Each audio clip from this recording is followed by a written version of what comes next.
नमस्कार, मैं मनीष राज, आप सभी का मार्क्स पे एक बार फिर से स्वागत करते हैं। इससे पहले लेक्चर में हम लोग 3D पढ़े थे। 3D मतलब कुछ बेसिक हम उसका किए थे। डायरेक्शन कोसाइन के बारे में जाने थे हम लोग, ठीक है। दो स्पेस में जब दो पॉइंट हो तो उसके बीच डिस्टेंस कैसे निकाल पाते हैं। आज हम उसी में आगे पढ़ेंगे, किसी लाइन का इक्वेशन कैसे फाइंड कर पाएंगे जब वो अंतरिक्ष में, ठीक है। तो चलिए स्टार्ट करते हैं। Equation of a line in space देखिएगा। Equation of a line in space, ठीक है। अंतरिक्ष में एक रेखा का समीकरण, ठीक है। हिंदी में बोल सकते इसको, अंतरिक्ष में एक रेखा का समीकरण, एक रेखा का समीकरण। सबसे पहले जानेंगे, देखिए एक बार कि हम लोग किसी रेखा का समीकरण यहाँ दो तरह से निकालेंगे। एक होता है आपका सदिश समीकरण, एक होता है आपका कार्तीय समीकरण, ठीक है। हाँ, फर्स्ट हम लोग जानेंगे सदिश रूप में, ठीक है। सदिश रूप, जिसको इंग्लिश में हम लोग बोलते हैं वेक्टर फॉर्म। कौन सा दोस्त? वेक्टर फॉर्म, ठीक है। और सेकेंड है आपका कार्तीय रूप, ठीक है। कार्तीय रूप, जिसको इंग्लिश में हम लोग बोलते हैं कार्टेशियन फॉर्म,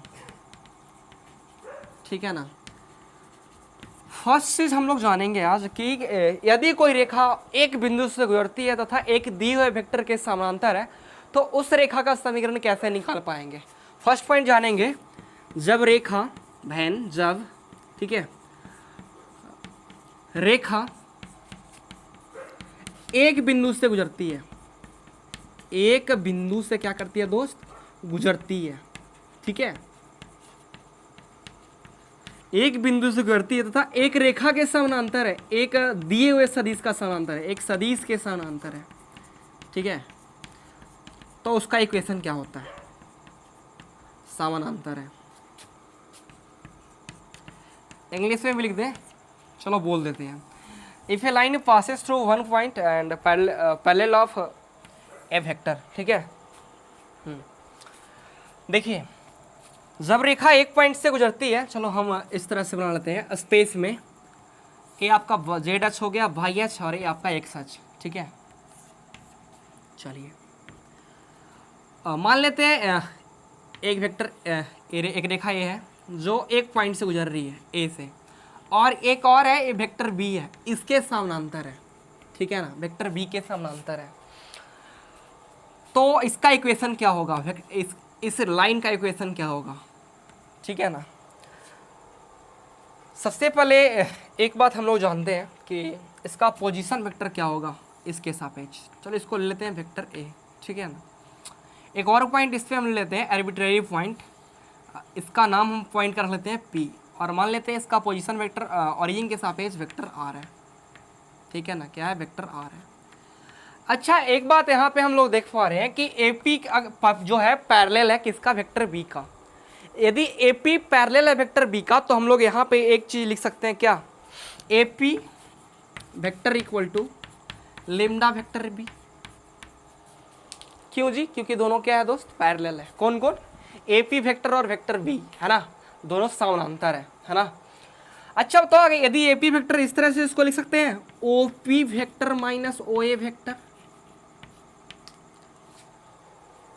एपी वेक्टर मतलब लाइन जो है क्या बिंदु से गुजर रही है यहाँ पे।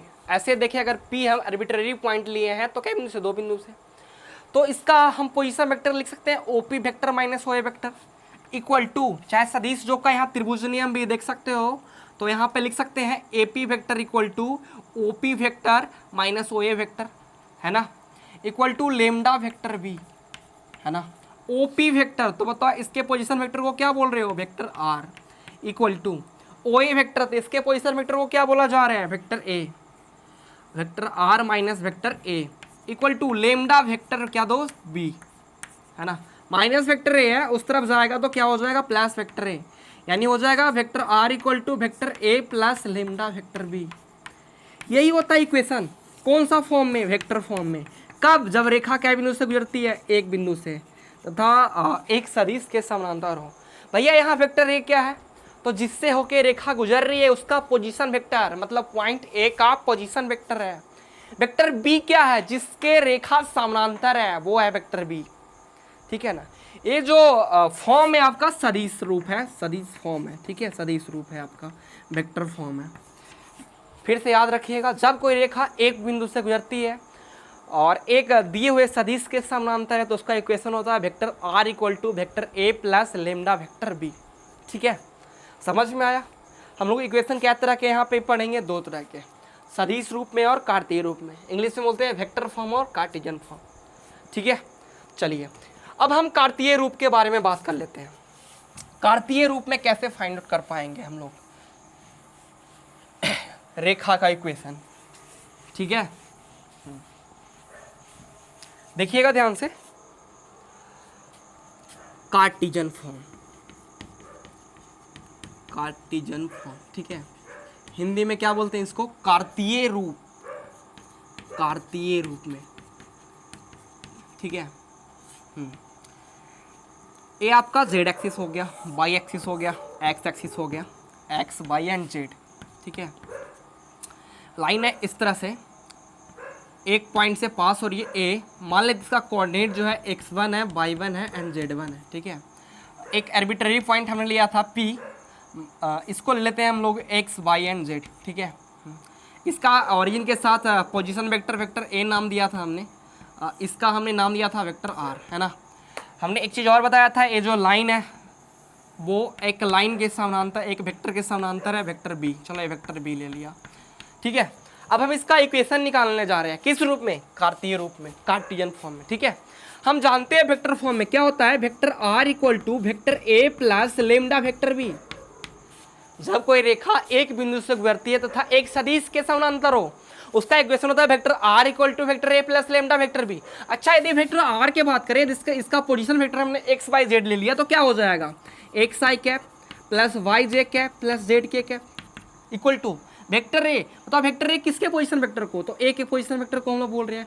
यदि इसका coordinate x1 y1 and z1 है, यदि इसका coordinate x1 y1 and z1 है दोस्त, तो इसका पोजीशन वेक्टर क्या हो जाएगा? x1 i cap plus y1 j cap plus z1 k cap plus lambda vector B. बताओ वेक्टर बी, इसका मेरे को पता नहीं है, इसका मान लेते हैं इसका कोऑर्डिनेट जो है इस a i plus b j plus c k है, तो इसका पोजीशन वेक्टर क्या हो जाएगा? A I cap plus b J cap plus c k cap. तो ले लेते हैं हम लोग इसके जगह पे a I cap plus b J cap plus c k cap, है ना। आप देख रहे हो पूरा पार्ट जो है प्लस में है, इस तरफ आएगा माइनस में। घटाने का तरीका पता होगा, हमें वेक्टर में पढ़ाया था किस तरह से घटाते हैं, है ना। चलिए आइए घटा करके देखते हैं हम इसको। पूरा पार्ट को अगर उस तरफ भेजिएगा, अगर पूरा पार्ट को, ये जो पूरा पार्ट आपको दिख रहा है, अगर इस तरफ भेजिएगा तो हो जाएगा आपका x माइनस x1 और बाहर कौन खड़ा होगा? आई कैप प्लस इसको उस तरफ भेजिएगा तो y माइनस y1 और बाहर खड़ा हो जाएगा आपका j कैप प्लस अगर k कैप वाला को उस तरफ भेजिएगा तो z माइनस z1 और बाहर k कैप इक्वल टू, इधर लिख देते हैं इक्वल टू, क्या बचेगा इधर? अगर मल्टीप्लाई, चलो लेमडा को इससे मल्टीप्लाई कर देते हैं तो आपका हो जाएगा लेमडा ए आई cap plus lambda B J cap plus lambda c k cap. हो जाएगा कि नहीं हो जाएगा? हम लोग लेमडा को मल्टीप्लाई कर दिए उससे। अब यहाँ पे देखेंगे कि अगर यहाँ पे हम तुलना कर ले दोनों को, तो इस तरह से हम लिख सकते हैं X minus x one I cap equal to lambda A I cap, है ना। आई कैप को आई कैप के साथ, अगर जे कैप को जे कैप के साथ तुलना करो तो Y minus by one J cap equal to क्या हो जाएगा? Lambda B J cap. अगर के कैप को के कैप से, तो Z minus Z one K cap equal to क्या हो जाएगा? Lambda c k cap. देखो आई कैप से तो आई कैप कैंसिल आउट, ए के साथ फिर लेमडा मल्टीप्लाई में, अगर ए को इस तरफ फेंकोगे तो भाग में चला जाएगा, यानी एक्स माइनस एक्स वन बटा क्या हो जाएगा? ए इक्वल टू क्या? लेमडा, है ना। यहाँ पे अगर जे कैप से जे कैप कैंसिल आउट हो जाएगा, बी को इस तरफ फेंकोगे तो आपका लेमडा इक्वल टू यहाँ पे हो जाएगा बाई माइनस बाई वन बटा क्या दोस्त? पी। यहाँ पे के कैप से के कैप कैंसिल हो जाएगा तो लेमडा इक्वल टू दिखेगा आपको जेड माइनस जेड वन बटा सी। आप देख रहे हो तीनों जो है लेमडा के बराबर है, तो यहाँ से हम लिख सकते हैं एक्स माइनस एक्स वन बटा a equal to y minus by one बटा b equal to z minus Z one बटा सी। यही होता है इक्वेशन, कार्टेशियन फॉर्म में। कौन सा फॉर्म में? कार्टेशियन फॉर्म में। कब? जब रेखा जो है क्या पॉइंट से गुजरती है? एक पॉइंट से गुजरती है ना, हिंदी में इसको बोलते हैं कार्तीय रूप, ठीक है, कार्तीय रूप। जब रेखा एक बिंदु से गुजरती है तथा एक दी हुए सदिश के समानांतर हो, यही होता है एक्स माइनस एक्स वन बटा a equal to y minus Y one बटा b equal to z minus Z one c. पूछेगा x one y one z one क्या है, तो x one y one z one जिससे होकर रेखा पास कर रही है। ए बी सी जिसके रेखा समानांतर है, जिसके रेखा क्या है? समानांतर है, पैरेलल है, ठीक है। हाँ, फिर से सदिश के फॉर्म में vector R equal to vector A plus lambda vector B. Cartesian form में एक्स माइनस एक्स वन बटा ए बराबर वाई माइनस वाई वन बटा वी बराबर जेड माइनस जेड वन बटा सी। समझ पाए आप लोग? हाँ, ये होता है कार्टेशियन फॉर्म में। देखिए यदि एक रेखा जो है एक बिंदु से गुजरती है और उसका यदि डायरेक्शन कोसाइन पता हो ना, यदि उसका डायरेक्शन कोसाइन पता हो तो उसका इक्वेशन हो जाता है आपका एक्स माइनस एक्स वन बटा l equal to y minus Y one बटा m equal to z minus Z one बटा एन, ठीक है। कब? जब रेखा जो है एक बिंदु से पास करती है, एक बिंदु से गुजरती है, ठीक है, पास करती है, ठीक है, गुजरती है, तथा डीसी दे रखा हो, तथा डायरेक्शन को साइन जो है गिवन हो, दे रखा हो, ठीक है, दे रखा हो, तब उसका इक्वेशन होता है एक्स माइनस एक्स वन बटा l equal to y minus Y one बटा m equal to z minus Z one बटा एन, ठीक है। ये तो एक लाइन के बात किए जब लाइन जो है एक बिंदु से पास करती है तथा एक दिए हुए सदिश के समानांतर है। अगर रेखा दो बिंदु से गुजरे तब उसका इक्वेशन के बाद तब हम करेंगे सेकेंड पॉइंट में, ठीक है। चलिए नेक्स्ट पॉइंट के बारे में बात करते हैं हम लोग। जब रेखा क्या बिंदु से गुजरती है दोस्त? दो बिंदु से गुजरती है, ठीक है। जब रेखा दो बिंदु से गुजरती है दोस्त, क्या बिंदु से? दो बिंदु से गुजरती है, ठीक है। If line passes through two points, when line है ना, when line passes through, ठीक है,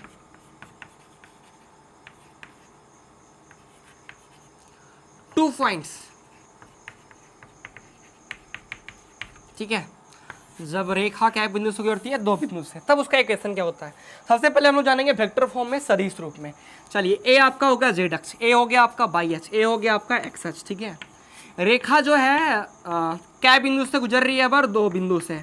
चलो ए यूँ ले लिया, ए हो गया इसका, चलो बाद में ले लेंगे कोऑर्डिनेट। एक और हम ले लिए पॉइंट बी ले लिए, एक इस पर आर्बिट्रेरी पॉइंट ले लिए हमने, इसका नाम रख दिया पी, ठीक है। गुजर रही है क्या बिंदु से? दो बिंदु से, ए और किस से? बी से। इसका पोजीशन वेक्टर इस तरह से हम लोग कर सकते हैं। इसका पोजीशन वेक्टर हमेशा मूल बिंदु के सापेक्ष निकालते हैं। मान लेते हैं इसका पोजीशन वेक्टर वेक्टर आर है, इसका बी का वेक्टर बी है एंड ए का वेक्टर ए है, ठीक है। ऑरिजिन के सापेक्ष पोजीशन वेक्टर स्थिति सदिश, ठीक है। हाँ, अच्छा यहाँ पे अगर देखो तो यहाँ पे अगर इस लाइन के बात करें केवल, तो ये जो लाइन है आपका क्या बिंदु से गुजर रही है? तीन। एक लाइन पे क्या पॉइंट यहाँ पे दिखा? 3 पॉइंट। यदि एक लाइन पे 3 पॉइंट आपको दिखे तो समझिए कि वो जो लाइन है क्या है? संरेख है ना? क्या है? तो संरेख, इंग्लिश में क्या बोलते हैं? कोलिनियर। तो यदि एक लाइन पे 3 बिंदु हो तो वो कोलिनियर होता है। तो वेक्टर में हमने बताया था कि कोलिनियर के लिए स्थिति क्या होती है, तो हम इसको लिख सकते हैं एपी जो वेक्टर है उसको एपी वेक्टर जो है उसको लिख सकते हैं AP vector equal to lambda vector A B, है कि नहीं है? AP vector equal to lambda vector A B. क्यों? क्योंकि जो ये जो लाइन है वो क्या है? संरेख है। संरेख क्यों है? क्योंकि एक लाइन पे 3 बिंदु है। तो एपी वेक्टर को लिख सकते हैं ओ ए वेक्टर और माइनस ओपी वेक्टर, है ना, equal to lambda. A B vector को लिख सकते हैं O B vector minus O A vector. बोलेंगे हाँ जी लिख सकते हो। चलो अगर हम आगे बढ़ें, ओ ए वेक्टर बताओ, ए का पोजीशन वेक्टर मूल बिंदु के सापेक्ष, तो इसको क्या नाम दिए हैं? Vector A minus O P vector, है ना, इसको आप तो गड़बड़ लिख दिए है ना, ओ P vector minus O A vector लिख सकते हैं, है ना, ओ P vector minus O A vector. O P vector मतलब पी का पोजीशन वेक्टर मूल बिंदु के सापेक्ष क्या है? वेक्टर आर है, माइनस अब ओ ए वेक्टर मतलब ए का पोजिशन वेक्टर, क्या इसका नाम रख रहे हो, vector A equal to lambda B का पोजिशन वेक्टर, क्या है इसको क्या नाम दिए हो, वेक्टर बी माइनस ए का पोजिशन वेक्टर, तो ए का पोजिशन वेक्टर मूल बिंदु सफेद क्या लिखे हो, माइनस वेक्टर ए। अब बताओ माइनस वेक्टर ए उस तरफ जाएगा तो क्या हो जाएगा प्लस, यानी वेक्टर ए प्लस हो जाएगा lambda vector B minus vector A. यही आपका इक्वेशन है जब लाइन क्या बिंदु से पास करती है, दो बिंदु से पास करती है, ठीक है। जब रेखा क्या बिंदु से गुजरती है, दो बिंदु से गुजरती है, तो इसका इक्वेशन क्या होता है, vector R equal to vector A plus lambda vector B minus vector A. फिर से vector R equal to vector A plus lambda vector B minus vector A. कब, जब रेखा क्या बिंदु से गुजरती है, दो बिंदु से गुजरती है। ये तो आपका जो इक्वेशन है ये आपका वेक्टर फॉर्म में है। कौन सा फॉर्म में है दोस्त, वेक्टर फॉर्म में। हिंदी में बोलते हैं इसको सदिश रूप, ठीक है। एक और हमने बताया था कौन सा फॉर्म, कार्टियन फॉर्म। तो कार्टियन फॉर्म में यदि इसका इक्वेशन की बात करो तो मान लेते हैं इसका जो कोऑर्डिनेट है वो है आपका x1 y1, ठीक है, एंड z1। इसका कोऑर्डिनेट मान लेते हैं x2 y2 एंड z2। इसका कोऑर्डिनेट हम लोग मान लेते हैं x x y and z, क्योंकि आर्बिट्रेरी पॉइंट है आपका, है ना, x y एंड z, ठीक है। यदि इसका पॉइंट गिवन हो और इसका हम कार्टियन फॉर्म में कैसे निकाल पाते हैं, कुछ भी करना है नहीं। वेक्टर आर के बात कर रहा है तो वेक्टर आर मतलब पी का पोजीशन वेक्टर, तो इसका अगर पोजीशन वेक्टर निकालोगे तो हो जाएगा X I plus by J plus Z के, ठीक है, इक्वल टू आगे वेक्टर ए, तो ए का पोजीशन वेक्टर ओ ए का पोजीशन वेक्टर, इसको अगर निकालोगे, अगर कोऑर्डिनेट दे रखा हो तो क्या हो जाएगा x1 आई कैप प्लस y1 जे कैप प्लस z1 के कैप, है ना, प्लस लेमडा है ना into vector B minus vector A, मतलब इसका पोजीशन वेक्टर माइनस इसका, तो क्या हो जाएगा x2 माइनस x1 आई cap plus y2 minus y1 जे cap plus z2 minus z1 के कैप। तो लिख लेते हैं x2 माइनस x1 आई कैप प्लस, ठीक है, y2 माइनस y1 जे कैप और प्लस z2 माइनस z1 के कैप। यही हो जाएगा इसका पोजीशन वेक्टर। यदि इसको आप तुलना कर लो, इसको सबसे पहले इस तरफ फेंक दें, उसके बाद हम लोग तुलना करेंगे, ठीक है। चलिए आइए मिटा दे इसको मिटा दे, नहीं अच्छा नहीं लगेगा, चलो इसको ही मिटा देते हैं इधर से, ठीक है। आगे चलो पूरा मिटा देते हैं यार, तू लोग देख लिया होगा इसको। हाँ, अब इसको कैलकुलेट कर लेते हैं। इस पूरा पार्ट को इस तरफ फेंक दो तो x माइनस x1 बाहर गुण i cap plus y minus y1 बाहर गुण जे कैप प्लस क्या हो जाएगा z माइनस z1 बाहर के कैप इक्वल टू, उधर अगर मल्टीप्लाई कर लो आप तो क्या हो जाएगा बताओ, लेमडा x2 माइनस x1 आई कैप, ठीक है, plus lambda y2 minus y1 जे cap plus lambda z2 minus z1 क्या दोस्त के कैप। अगर तुलना करो अब इसको इससे तो बताओ क्या हो जाएगा, इसको इससे करोगे तो आप यहाँ पे देख सकते हो क्या हो जाएगा, x माइनस x1 बटा x2 माइनस x1, और ये जो है बराबर हो जाएगा लेमडा का, ठीक है। आगे अगर इसको j को j के साथ तुलना करो तो हो जाएगा y माइनस y1 बटा y2 minus y1 equal to क्या दोस्त लेमडा। के को कैसे, तो क्या हो जाएगा z माइनस z1 और बटा z2 minus z1 equal to क्या लेमडा। आप देख रहे हो तीनों लेमडा के बराबर है, यानी हो जाएगा x माइनस x1 बटा x2 minus x1 equal to y minus y1 बटा y2 minus y1 equal to z minus z1 बटा z2 माइनस क्या दोस्त z1। यही इक्वेशन हो जाएगा कब, जब रेखा क्या बिंदु से गुजरती है, दो बिंदु से गुजरती है। क्या होता है x माइनस x1 बटा x2 minus x1 equal to y minus y1 बटा y2 minus y1 equal to z minus z1 बटा z2 माइनस z1। कब, जब रेखा क्या बिंदु से गुजरती है, दो बिंदु से। तो कौन सा इक्वेशन है, ये आपका कार्टेशियन फॉर्म है। इक्वेशन का कौन सा फॉर्म, कार्टेशियन फॉर्म। हिंदी में क्या बोलते हैं इसको, कार्तीय रूप, क्योंकि इसमें एरो का निशान दिख नहीं रहा है, क्यों वेक्टर दिख नहीं रहा है, इसमें दिख रहा है क्यों वेक्टर नहीं, तो इसीलिए इसको कौन सा फॉर्म बोलते हैं, कार्टेशियन फॉर्म। तो आज हमने 4 पॉइंट सिखाया। फर्स्ट, जब रेखा एक बिंदु से गुजरती है और एक दी हुए सदिश के समानांतर है तो उसका इक्वेशन क्या होता है, वेक्टर फॉर्म में, vector R equal to vector A plus lambda vector B. Cartesian form में उसी का इक्वेशन क्या होता है, जब रेखा एक बिंदु से गुजरती है तथा एक दिए हुए सदिश के समानांतर है, उसका इक्वेशन होता है x माइनस x1 बटा ए बराबर y माइनस y1 बटा बी बराबर z माइनस z1 सी, है ना। हाँ, सेकेंड पॉइंट हमने पढ़ाया कि जब रेखा दो बिंदु से गुजरती है तो उसका सदिश के रूप में क्या समीकरण होता है, तो उसका समीकरण मतलब सदिश के रूप में vector R equal to vector A plus lambda vector B minus vector ए।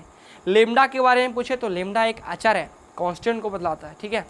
हाँ, यदि रेखा दो बिंदु से गुजरती है तथा दो बिंदु से गुजरती है, तो उसका कार्तीय समीकरण अगर पूछ ले तो क्या बताओगे, x माइनस एक्स वन बटा x2 माइनस x1 बराबर y माइनस y1 बटा y2 माइनस y1 बराबर z माइनस z1 बटा z2 माइनस z1।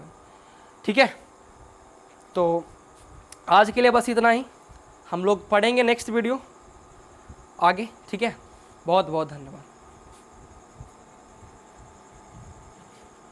तुम यार कट तो करना पड़ेगा अब यार।